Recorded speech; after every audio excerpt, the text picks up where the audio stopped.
Olá, irmãos, graça e paz. Seja bem-vindo a mais um devocional no nosso projeto Palavra do Dia. E eu queria perguntar para vocês se vocês conhecem uma doutrina filosófica chamada hedonismo. Ela fala que a gente deve encontrar prazer supremo em algum aspecto da vida, né? Seja no trabalho, seja na família, seja na carreira acadêmica, seja lá onde for, ela fala que a gente deve se adequar em algum aspecto da vida e encontrar felicidade a partir disso, encontrar prazer supremo a partir dessa realidade pela qual você escolhe. E no texto que a gente vai tratar aqui hoje, no texto de Mateus, capítulo 5, dos versos 1 até o 12, Jesus ele dá início ao Sermão do Monte, né? É uma série de conselhos que Jesus dá acerca da caminhada do cristão na perspectiva do reino de Deus. Nesse Sermão do Monte, Jesus fala sobre perdão, sobre a religiosidade, sobre a perseverança na nossa caminhada, e ele inicia o Sermão do Monte falando sobre as bem-aventuranças. Vamos ler aqui? Vendo as multidões, Jesus subiu ao monte e se assentou. Seus discípulos aproximaram-se dele e ele começou a ensiná-los, dizendo: Bem-aventurados os pobres de espírito, pois deles é o reino dos céus. Bem-aventurados que choram, pois serão consolados. Bem-aventurados os humildes, pois eles receberão a terra por herança. Bem-aventurados que têm fome e sede de justiça, pois serão satisfeitos. Bem-aventurados misericordiosos, pois obterão misericórdia. Bem-aventurados puros de coração, pois verão a Deus. Bem-aventurados os pacificadores, pois serão chamados filhos de Deus. Bem-aventurados os perseguidos por causa da justiça, pois deles é o reino dos céus. Bem-aventurados serão vocês quando por minha causa os insultarem, os perseguirem e levantarem todo tipo de calúnia contra vocês. Alegrem-se e regozijem-se, porque grande é a sua recompensa nos céus, pois da mesma forma perseguirão os profetas que vieram antes de vocês. Irmãos, Jesus, no Sermão do Monte, ele começa a dar uma série de orientações a respeito dos aspectos do reino de Deus, né? Como a gente falou anteriormente aqui, ele fala sobre ser sal e luz, ele fala sobre o perdão, ele fala sobre a oração e a vida com Deus, né? Ele fala sobre a perseverança do Evangelho, mas ele inicia essa série de ensinamentos, essa série de aspectos da caminhada do reino de Deus, falando sobre as bem-aventuranças.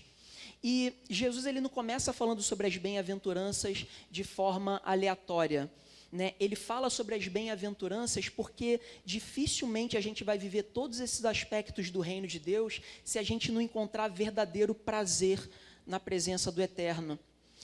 O prazer em Deus é a saúde para a nossa alma. O prazer em Deus é a saúde para o nosso espírito. Então, Jesus ele começa de forma muito intencional falando sobre as bem-aventuranças, porque, de fato, se nós encontrarmos verdadeira felicidade no Senhor, então nós vamos conseguir viver de forma misericordiosa como Cristo, a gente vai conseguir perseverar no Evangelho, a gente vai ter um relacionamento profundo com Deus. Então, em contraste com essa doutrina filosófica que fala que a gente deve encontrar prazer supremo nas outras coisas, nos aspectos da vida, Jesus diz aqui no Sermão do Monte que a gente deve ser bem-aventurado no reino de Deus. A gente deve ser bem-aventurado no próprio Eterno, no próprio Filho de Deus.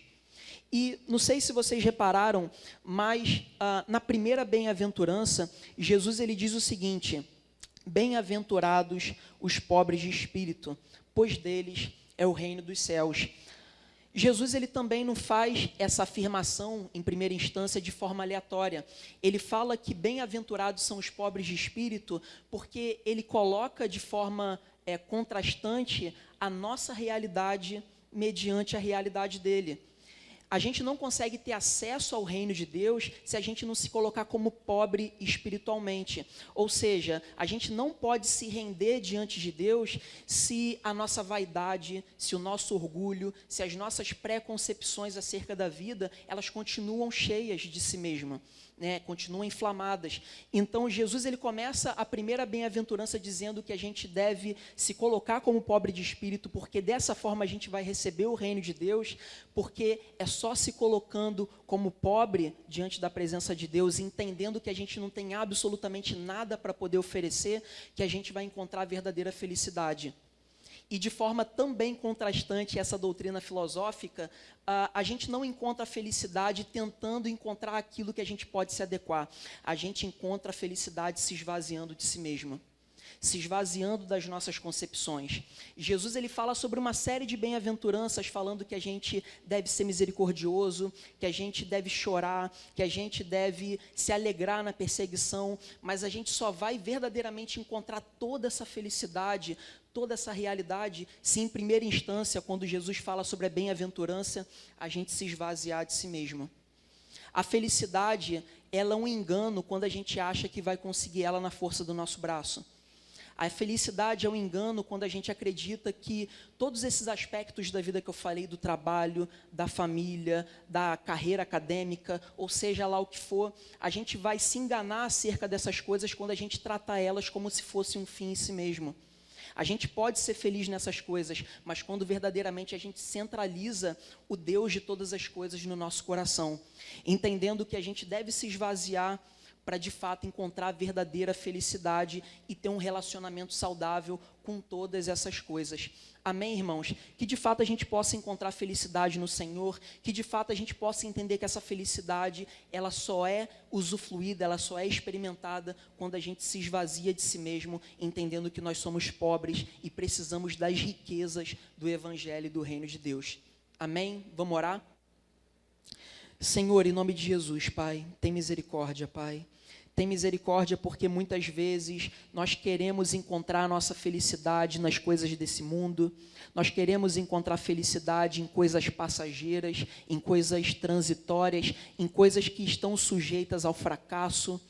Tem misericórdia, Pai, que o Senhor possa conformar o nosso coração ao Teu reino, conformar o nosso coração ao Teu Evangelho, porque o Evangelho, além de ser eterno, ele é poderosamente firme o suficiente para nos dar a felicidade necessária para qualquer tipo de dificuldade, circunstância que a gente vá passar na nossa vida, Senhor. Nos ajuda, nos fortalece na Tua caminhada, para a honra e glória do Teu nome.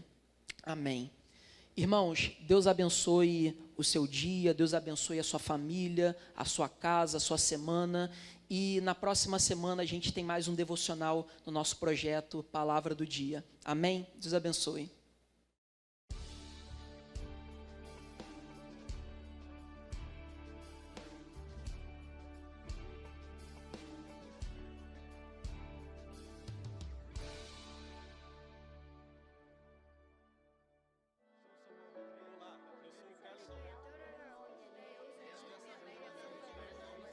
Igreja Presbiteriana do Brasil, há 160 anos, abençoando a nação brasileira.